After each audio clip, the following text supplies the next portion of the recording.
I met my parents at a park, 7 months pregnant and prepared for anything except sincerity.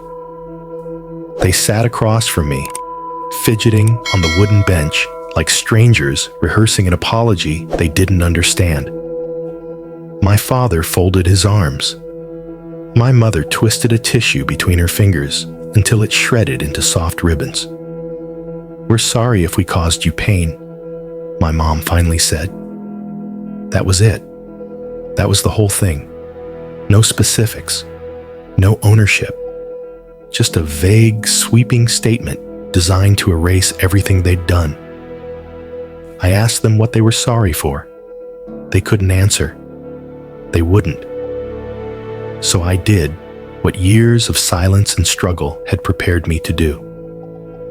I looked them both in the eye and said, "You want to prove you're sorry? Send me the $100,000 it cost me to earn the degree you refused to support, the same way you paid for my brother's education." My mother burst into tears. My father scoffed like I'd just told a joke. I stood up and walked away. Let me tell you how we got there. I was raised in a household built on traditions that prioritized obedience over curiosity. In our family, the roles were clear. Men worked, women served.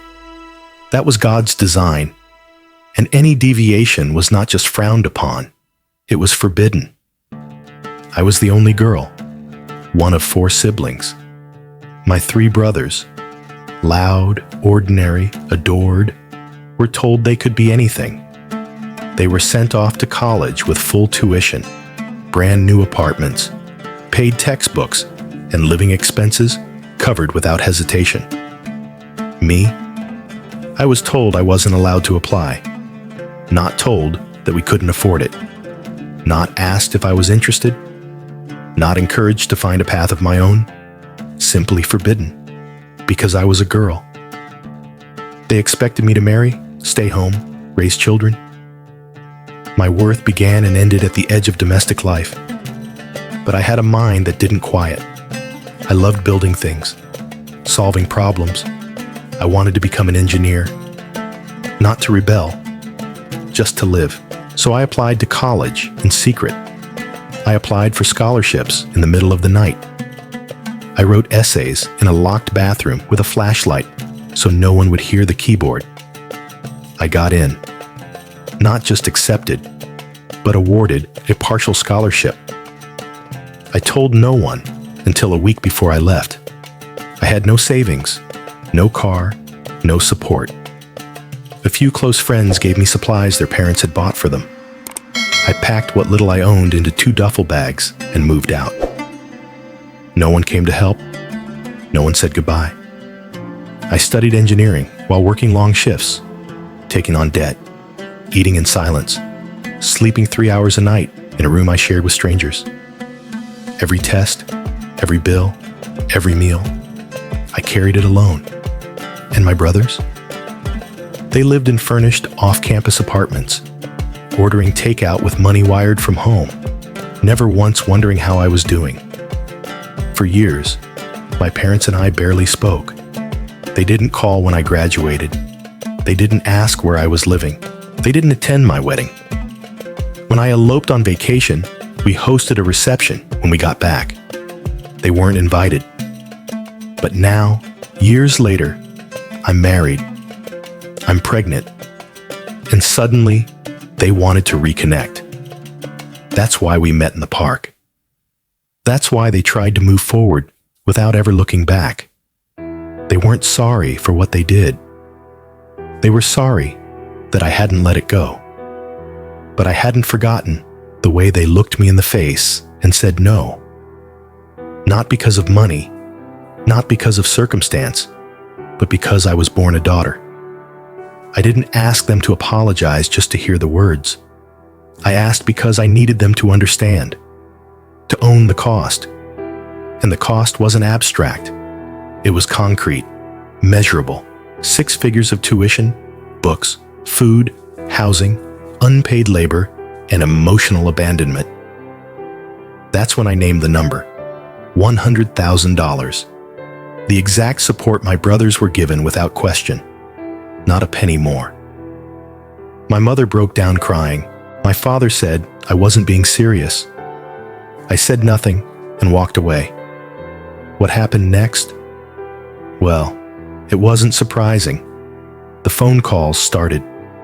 Not from my parents, but from my brothers. They called me immature, hurtful. They told me I was making things worse. That I should be grateful my parents even wanted to see me again. Grateful. They didn't struggle through night shifts to make rent. They didn't apply for FAFSA behind locked doors. They didn't cry in the shower because they couldn't afford both groceries and a textbook. They were handed a future. I built mine with blood and sleep deprivation. They didn't defend me when I left. They didn't call when I graduated. And now, they wanted me to bow at the altar of family unity. Because it was convenient. I wasn't angry at them for accepting help. I was angry that they never questioned the injustice, that they stood by and watched me drown while sipping drinks on the deck. Their version of family was built on blind loyalty and polite silence. Mine required accountability. And here's the hardest part. I didn't even expect the money. Not really. It wasn't about the transfer. It was about the gesture. It was a test to see if they could name what they'd done. If they understood that a real apology costs something. That forgiveness isn't free. It requires effort, sacrifice, change. They failed the test. And honestly, I'm not surprised. But I am tired. Tired of being the one who has to be stronger, braver, more forgiving. Tired of pretending that being born female in that house didn't come with a lifelong tax. Tired of being told that asking for fairness makes me ungrateful. So here I am, about to bring a new life into the world. And I will not let that child grow up around people who see women as second tier. I will not allow them to think silence is strength, or that forgiveness is owed simply because someone says, "Let's move forward." No, we don't move forward without looking back, without naming the wound, without closing the gap. So, am I the asshole? That's the question. But maybe the better one is this. What is the price of an apology? Is it tears? Is it words? Or is it something tangible, something equal to the loss? When someone takes something from you, your time, your dignity, your future, and offers nothing but vague regret, are you wrong to demand a debt be paid? Or is that the only way we learn? The only way we change? Because maybe, just maybe, healing doesn't start with forgiveness. Maybe it starts with justice. This story, it's not just about money. It's about being seen, heard, valued. It's about how pain ignored becomes poison, how silence becomes a wall, how families sometimes hide behind tradition instead of confronting the harm it causes. What this woman asked for wasn't cruel. It was clarity. She asked for the same respect her brothers were given, for acknowledgement, for reparation, not just for her, but for every girl who's been told she wasn't worth the investment. And what did she get? A vague apology, a father's dismissal, a mother's tears, and 3 brothers who still don't understand that silence can be violence too. Maybe you've been in her shoes. Maybe you've been the sibling who didn't speak up, or the parent who thought time would fix everything. But time doesn't fix what it doesn't face. So let's sit with that. Let's ask ourselves, when we say, "I'm sorry," do we mean, "I regret what I did"? Or just, "I don't want to feel bad anymore"? And if someone you love finally sets a boundary, demands fairness, dares to name the price of your past, will you meet them with humility? Or will you walk away, pretending you're the one who's hurt? Think about it. Then tell us, who was really the asshole here? Leave your thoughts in the comments below.